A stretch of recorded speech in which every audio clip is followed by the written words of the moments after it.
It's Breakfast Daily, and we're having conversations this morning about important things that are happening in our communities. And of course, today we would have gone amiss if we didn't discuss flood waters that are happening all around the city of Accra and beyond.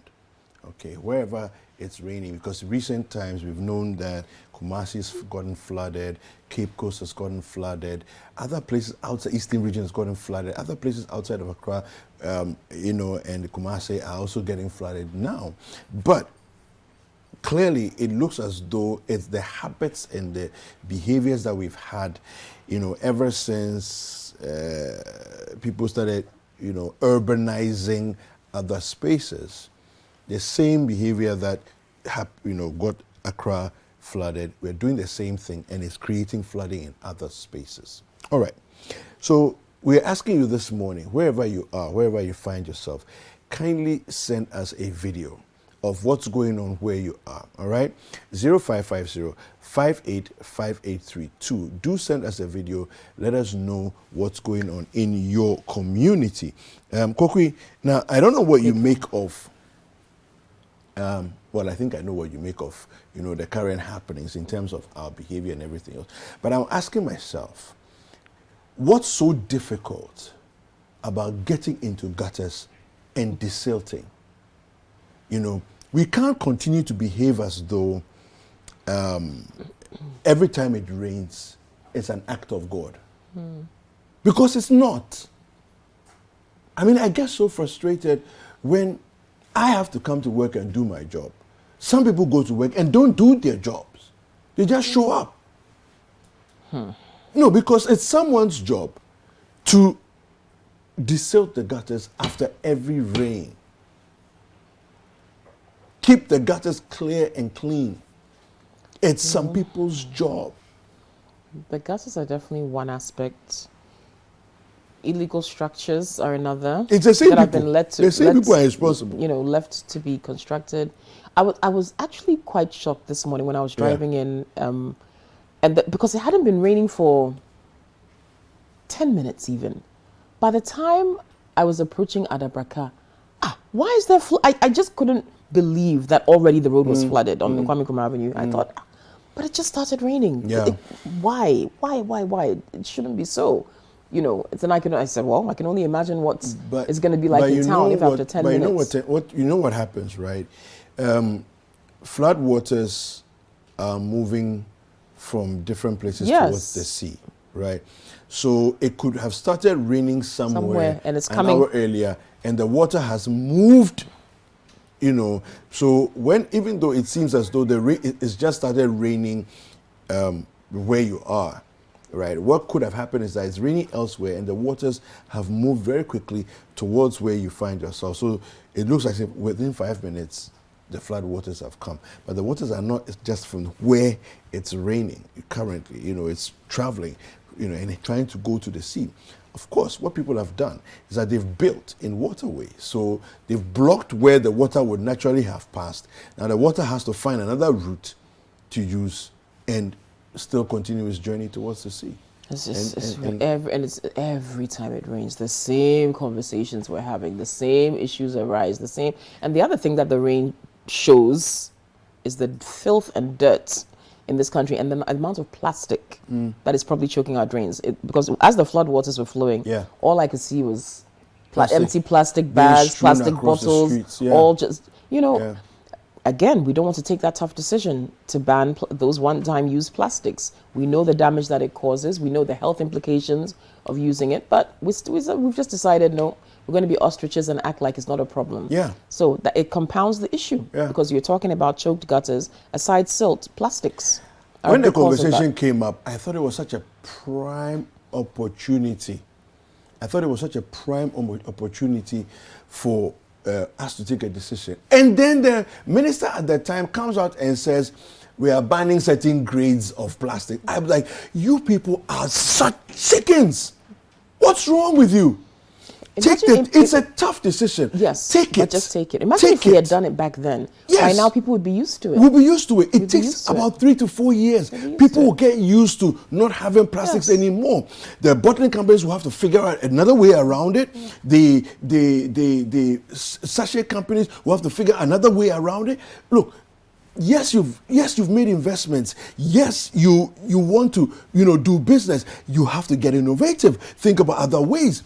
What does Singapore do? What is Rwanda doing? What are other countries that have taken the bold decision to ban plastics? What are they doing? Listen, we are not more human than they are. They figured a way out. So let's find out what it is that they've done. Right? Because the plastic problem is only going to get worse if we continue to bury our heads in the dirt like ostriches, acting as though we don't know the right thing to do, but because we are beholden onto people who have money. Really? Are you serious? Listen, the day a catastrophe will hit this country, that's when people will all wake up and then start behaving as if, oh, we didn't realize it was going to be this bad. No, of course, you've been told. People have written documents, articles, academic papers on what's going to happen.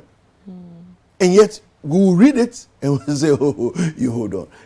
Let's give us 2 years. We'll finish our office. It will be somebody else's problem. To be all of us our problem.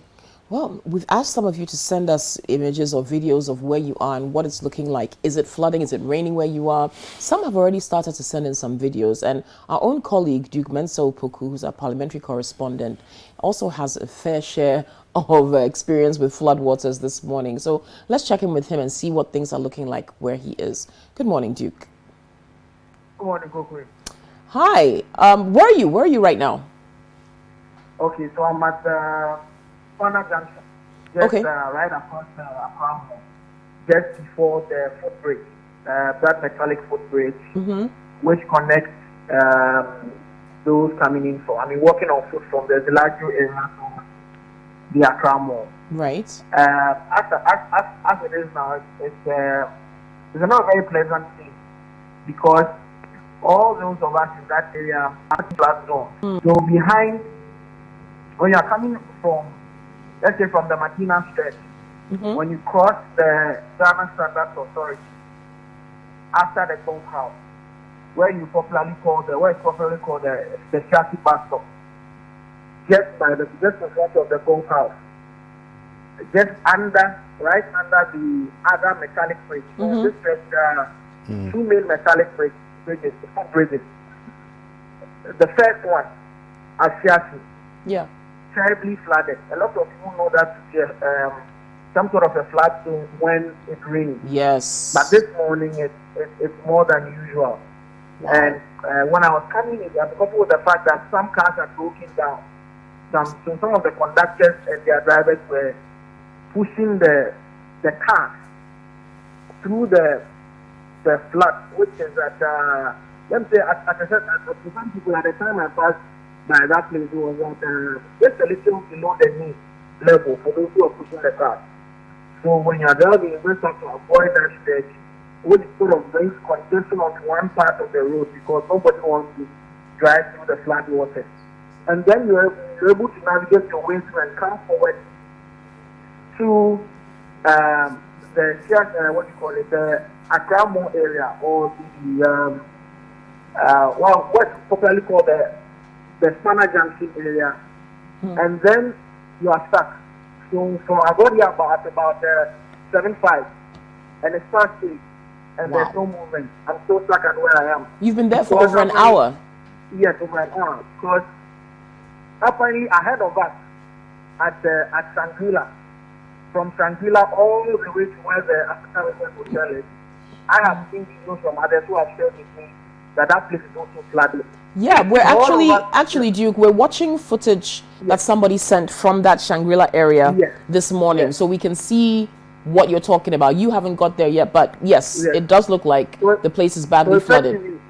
So effectively, those of us here are stuck in between two flood zones. Goodness. So there's one behind you, and there's one ahead of you, which sort of explains why for the past 1 hour there has been no movement here. And is it still raining heavily there where you are, or has the rain subsided? it's still raining. It's still raining, but it's not as heavy as it was about an hour ago. But it's still raining. It's still raining. So that's for those of us on the Accra bound side. For those from the Medina bound side, even though the traffic is not heavy, there's virtually no traffic at all. But you can see that the other side, the Medina bound side, is also flooded, very, very heavily flooded, to the level of the region. So you can see from that side that there's also, but the major issue is with those on the Accra bound side. Those are just currently caught in between two flood zones, and it gets even compounded because this area is some sort of a nodal link for those who are coming from the N1, who are connecting from the N1, the Villaggio area, through the Mensah region, and what they will get to 7. And all those who are also coming from the motorway, from the other side as well. So this looks to be like the center of where things move from here. So some sort of a nodal point. For those who are coming from La Paz, from the N1, and those coming from the Tema Syntex area who want to join from that side. And then those of us who are moving from Medina towards Accra. And there's actually no movement here because we are caught in between two flood zones, if I may put it that way. Thanks so much for bringing us an update. Again, that's our colleague Duke Mensah, Puku, parliamentary correspondent.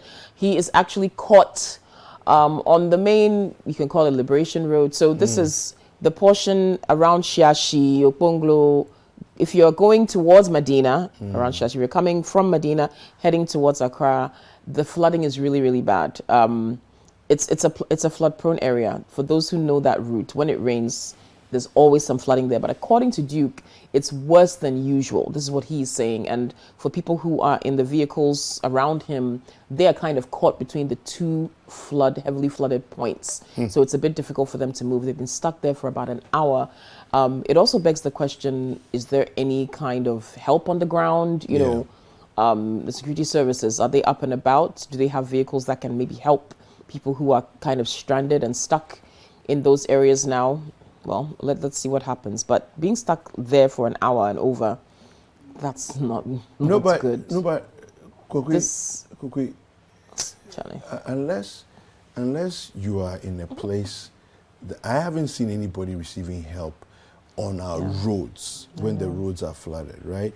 The help only comes when you are in like flooded communities, when you see that like the Navy, the last time the Navy came in with their power boats and all of that, and then you had this massive truck that could drive through the flood waters with ease.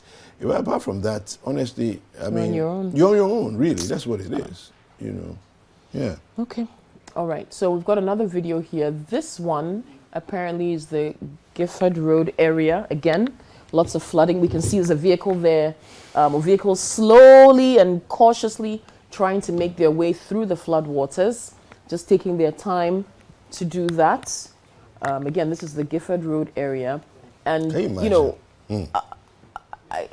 I don't want to be too presumptuous here, but you get the impression that there's some structures along the edge of the road that probably shouldn't be there. Yeah, and we don't know. They shouldn't be there. I don't know how much that's contributing to what we're seeing on the road, but... Listen, okay. In any city, do you know that in this country we have a law that says that all those structures there should be at least 10 meters further out behind the road? Is that 10 meters? Would you consider that 10 meters? It's not even, it's like barely 10 You're sitting meters. on the edge of the road. Yeah. Do you see? Yeah, so there's no... Even that wall. Precisely. That wall you can't put a wall there. Yeah. That's a main road. Yeah. You cannot put a wall there. So for somebody to put a wall there, somebody has not done their job. Look at that. That wall should be 10 meters back from the main road. And there should be proper gutter. Wow. Do you see? So this is the Gifford Road area as well. So many different things contributing to the mayhem. To the issue, yeah. Yeah, that we are seeing. So many different things. If you're watching and maybe you haven't left home yet, but you're in an area where it's flooded and so you can't leave home, please do send us a video. Let us know what's happening in your neighborhood. You can hashtag Breakfast Daily, or you can send it to WhatsApp number 0550 585832. Okay. let us know what your situation is if it's raining where you are. All right. Well, this thing that we're doing here is to ourselves in Ghana is really troubling. It's really troubling. You know, I don't know how long we can continue like this for. You know, but I think that something's got to give. Our leaders have been elected for a reason, and part of that reason is to sanitize the madness of the space.